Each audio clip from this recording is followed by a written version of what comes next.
Vamos para o próximo item, aonde teremos que trabalhar com data, que é o total de entregas por mês.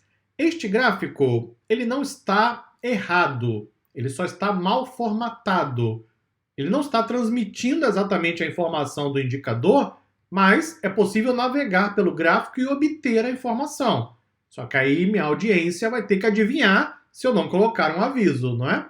Ou então vai ter que aprender, fazer um curso de Power BI para entender como navegar pelo gráfico. Observe só o que eu estou querendo dizer. Veja que quando você passa o mouse, aparecem algumas setas aqui na parte de cima. Isso aqui indica que há uma hierarquia.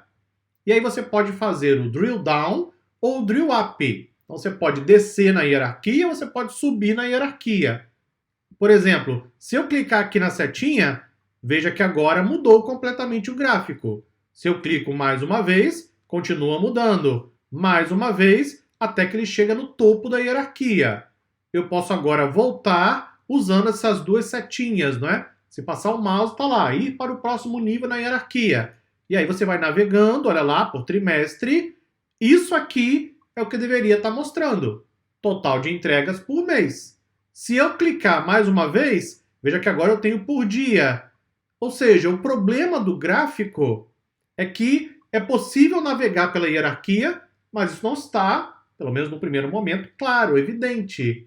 E por que isso aconteceu? É simples. Se você clicar aqui em visualizações, veja que toda a hierarquia de data foi trazida para o eixo X. Então nós usamos a coluna data entrega realizada e aí pegamos a coluna inteira e trouxemos para o eixo X. Isso não é errado. Você pode fazer, está aqui inclusive, dá para ser feito. Mas, nesse caso, você quer navegar pela hierarquia. É isso que você quer? Eu não sei. Tem que perguntar para o tomador de decisão, para a audiência, para o gestor. É possível? Você quer navegar pela hierarquia? Você quer acompanhar exatamente o que está acontecendo para cada um dos itens? É isso? Você quer poder navegar de acordo com o critério de data? Você quer? Bom, o título do indicador é bem claro.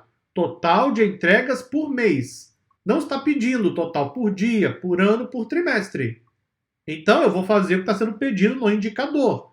A menos que tenha uma instrução adicional dizendo, não, eu quero também poder navegar eventualmente para a hierarquia.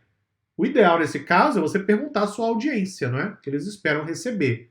Talvez tudo que eles queiram é o seguinte: total de entregas por mês. Então entrega o que eles querem.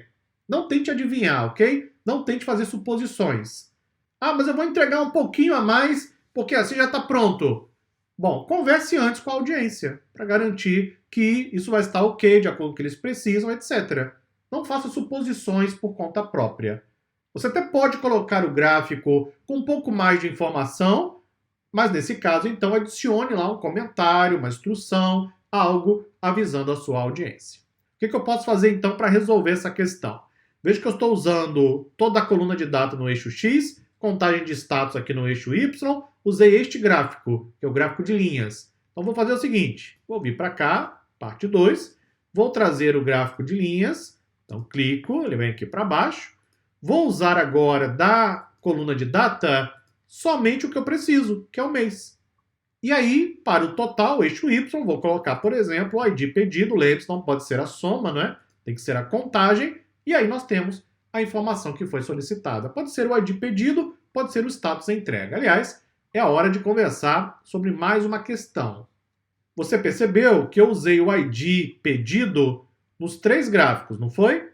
Por que eu fiz isso? Exatamente porque eu preciso da contagem. Então eu busquei o total de entregas e aí apliquei os filtros conforme necessário. Naquele outro gráfico de barras, eu apliquei lá a mudança para o percentual. Mas a coluna é a mesma. E nesse caso é o total. Quem está calculando o total é o próprio Power BI com a contagem. Como eu estou usando a mesma coluna em vários gráficos, e cada hora com um filtro diferente, eu acredito que agora o ideal é criar uma medida, não é? Eu crio uma medida chamada total de entregas, e aí eu uso essa medida em todos os gráficos que eu já criei e os que eu ainda vou criar. Por quê? Porque isso é interessante. Porque se eu precisar fazer uma mudança no que é total de entregas, é só fazer na medida faz a mudança na medida e aí todos os gráficos serão atualizados de maneira automática. Se eu tiver que mudar alguma coisa na regra depois, do jeito que está agora, eu vou ter que entrar em cada gráfico e fazer o ajuste. Então, por exemplo, mudou a regra do que é total de entrega. Eu quero aplicar um filtro adicional, por exemplo. Vou ter que entrar em cada um dos gráficos.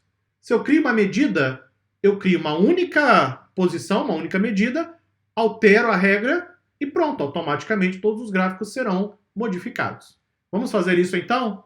Me acompanhe no próximo vídeo. Vamos criar uma medida para facilitar o nosso trabalho depois, já pensando em manutenção, por exemplo, do dashboard. Me acompanhe na próxima aula. Muito obrigado e até lá.